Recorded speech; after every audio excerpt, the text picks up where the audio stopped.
Most of us probably remember Stuart Little as this cute, charming story about a mouse who gets adopted by a human family. But if you look a little closer, it's actually this incredibly powerful story about rejection, about resilience, and really what it means to belong.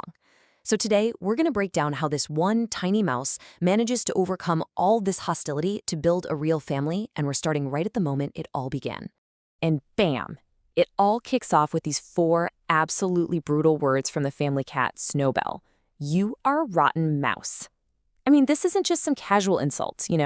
This is the sound of a door slamming shut right in Stuart's face. It's his very first and biggest obstacle in his search for family, and it's the conflict that just sets everything else in motion. So let's look at how Stuart deals with this. I mean, imagine you show up, full of hope, you're ready to be a part of something, and you're immediately met with pure contempt from one of the key members of the family. What do? I mean, just look at the contrast here. It's wild. On one side, you've got Stuart's simple, totally heartfelt offer, will you be my friend? It's a genuine olive branch. And what does he get back? A whole list of insults. Snowbell calls him a rotten mouse and accuses him of trying to fool him. It's just an immediate, vicious shutdown. No chance at connection whatsoever. Okay, so you gotta ask, right? Why is Snowbell so awful here? Is he just a classic mean-spirited villain? Or is there maybe something a little more complicated going on? Well, the thing is, the story suggests his cruelty isn't just coming from a place of malice. It's actually coming from some really powerful outside pressure. And this is where it gets really interesting. Because Snowbell's hostility, it's actually rooted in his own humiliation. Yeah. To really get why he's acting this way, we have to step into his world for a minute. A world that has a very, very clear social hierarchy for cats. See, in Snowbell's world, he's got to answer to other cats, like his friend Monty. And these guys, they are not pampered house cats. Nope.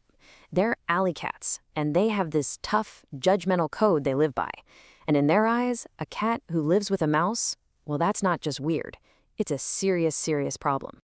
And here it is. This is the source of all his shame. His so-called friends just mock him relentlessly. They're calling Stuart his new little master, joking about a mouse who has a pet cat. And look, this isn't just a little friendly teasing. This is deep social humiliation.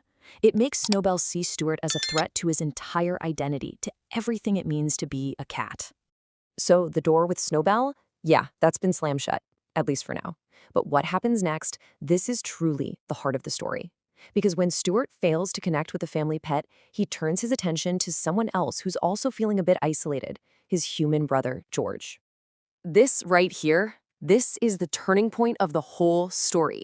Stuart and George start to build this brand new relationship, and it all revolves around one single shared project, building a model boat for a big race.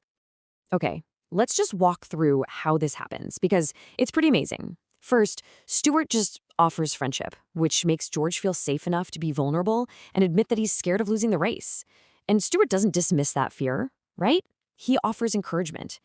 And that moment of shared vulnerability, that leads to the crucial final step.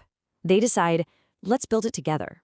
Suddenly, the project isn't just about a boat anymore. It's about them building their brotherhood.